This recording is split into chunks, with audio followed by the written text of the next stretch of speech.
bienvenue sur Eudylan Story. Aujourd'hui, une nouvelle critique sur la chaîne avec le film La planète des singes, le nouveau royaume, sorti au cinéma le 8 mai et qui fait suite à la trilogie précédente qui mettait en scène les aventures de César.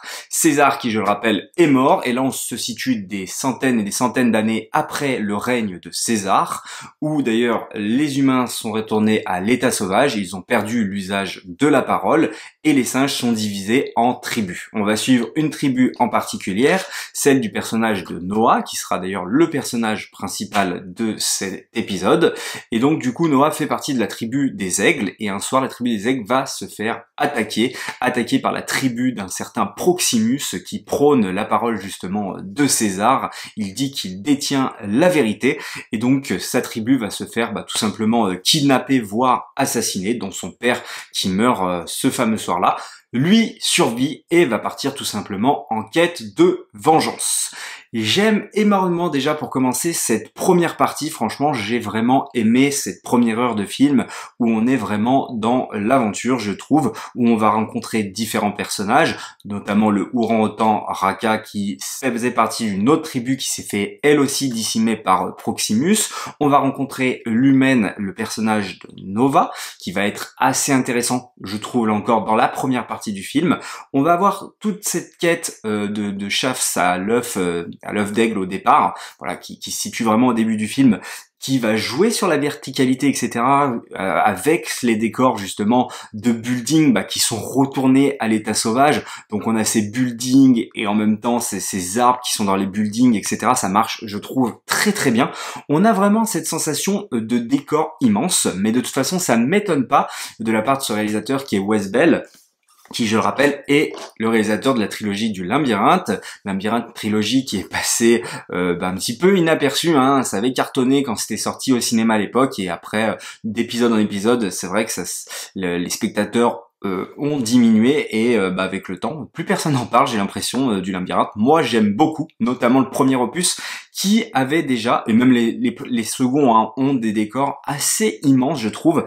Ils gèrent très très bien ça, et le Labyrinthe, même si ça se passait énormément que uniquement dans ce campement, toutes les phases de Labyrinthe, on avait vraiment cette sensation d'immensité, et là c'est quelque chose qu'on retrouve, je trouve, dans La planète des singes, du coup le nouveau royaume, où on a toute cette verticalité, où les singes se baladent dans les arbres, etc.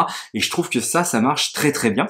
On a vraiment des grands plans par moments désertiques, on sent qu'on est dans une terre post-apocalyptique, quoi, où vraiment la nature a repris le dessus du coup sur l'être humain, et ça franchement c'est très très bien retranscrit à l'écran. Il n'y a pas d'idée de mise en scène ou de choses qui m'ont fait sauter de joie, quoi. Je me suis pas dit waouh, ce mouvement de caméra, etc. Ça non, ça reste très classique, très académique, on va dire. Voilà, pour le peu que je maîtrise, en tout cas, il n'y a pas grand chose qui m'a sauté aux yeux, mais en tout cas je trouve que ça reste très correct. L'action n'est pas toujours, c'est vrai que c'est peut-être ce qui fait défaut d'ailleurs à cette trilogie Labyrinthe et à ce film-là, l'action n'est pas toujours non plus incroyable et vraiment très lisible ou très palpitante, mais je trouve que ça fait le taf. J'aime beaucoup moins la dernière heure, qui pour moi va me rappeler les précédents opus de La planète des singes, où finalement c'est assez redondant, où on a encore ces singes, notamment le dernier opus, qui sont capturés non pas par des humains mais par des singes, et il va falloir aller les délivrer, il va falloir faire en sorte de faire perdre l'ennemi. En revanche, le film a des messages plutôt sympathiques, notamment par le personnage de Raka, ce fameux orang-outan. J'ai vraiment aimé l'idée de l'idéologie, c'est-à-dire que chaque tribu en fait se réapproprie l'histoire de César à sa manière, pour le bien ou non. Chacun ment ou a transformé la réalité au fur et à mesure que les années sont passées, un petit peu comme certains se réapproprient la religion pour le bien ou pour le mal. Voilà, ça dépend des fois, malheureusement, des fois c'est pour le bien, des fois c'est pas bien repris, et donc voilà, c'est pour ça que j'ai vraiment aimé ça. Je trouve qu'il y a vraiment une je pense que c'est vraiment ce qu'il a cherché à faire et à faire comprendre par ce message, c'est que ouais, chacun se réapproprie à sa manière, et parfois il y en a, ils se la il se la réapproprie pas de la bonne manière, comme le personnage de Proximus. Proximus, j'ai trouvé que on était bien en dessous justement d'un méchant à la Koba, qui était vraiment le méchant marquant. Et c'est pareil pour nos personnages principaux qui entourent Noah, ou que ce soit Noah, j'ai pas trouvé que il était à la hauteur d'un César. C'est vrai que c'est compliqué de passer derrière César et derrière Andy Serkis évidemment qui jouait César. C'est vraiment compliqué de ce côté-là.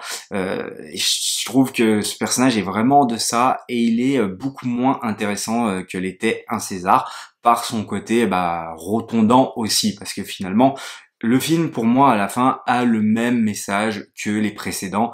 Est-ce que les singes on peut cohabiter ensemble, mais surtout est-ce que nous les singes on peut cohabiter avec l'être humain, chose qui avait très très bien développé la trilogie précédente, et là on surenchérit là-dessus, et je trouve que ça devient un petit peu trop rond-tendant, je trouve. Voilà, franchement, c'est bon, on a compris. On a ce personnage du coup de Nova, qui va être la seule humaine qu'on va voir parler avec un autre humain, qui est joué par Freya Allen, qui joue Ciri d'ailleurs dans la série The Witcher, qui est une jeune actrice de 23 ans, que j'ai pas trouvé très... ouais, elle est pas très épique, elle est vraiment très banale je trouve, et elle dégage pas grand chose malheureusement. Alors il y a ce rebondissement, attention à un petit spoiler, dans le film où elle va se mettre à parler d'un coup, on se dit ah ok, elle connaît encore le langage des hommes. Ça c'était plutôt sympathique, mais ça s'arrête à là quoi. Je veux dire, il y a pas plus que qui se dégage de ce personnage, et ils nous refont un espèce de César avec James Franco, même si là c'est différent parce que James Franco César, t'as le temps de le développer, hein, donc je sais plus le nom du personnage de James Franco dans La planète des singes des origines, mais là c'est vrai que t'as pas trop de temps, et t'es moins impliqué par cette relation et par la fin de ces événements entre ces deux personnages, et ça c'est assez dommage. Et ouais, je trouve qu'en termes d'acting, elle ne dégage pas non plus grand chose cette actrice, donc c'est assez dommage de ce côté-là. Et elle est accompagnée de l'acteur William H. Macy, qui va jouer Trev Nathan, qui lui est carrément un personnage qui a rejeté l'humanité et qui est au service de Proximus, et ça lui va très très bien. Il vit dans un certain confort qui le convient assez bien.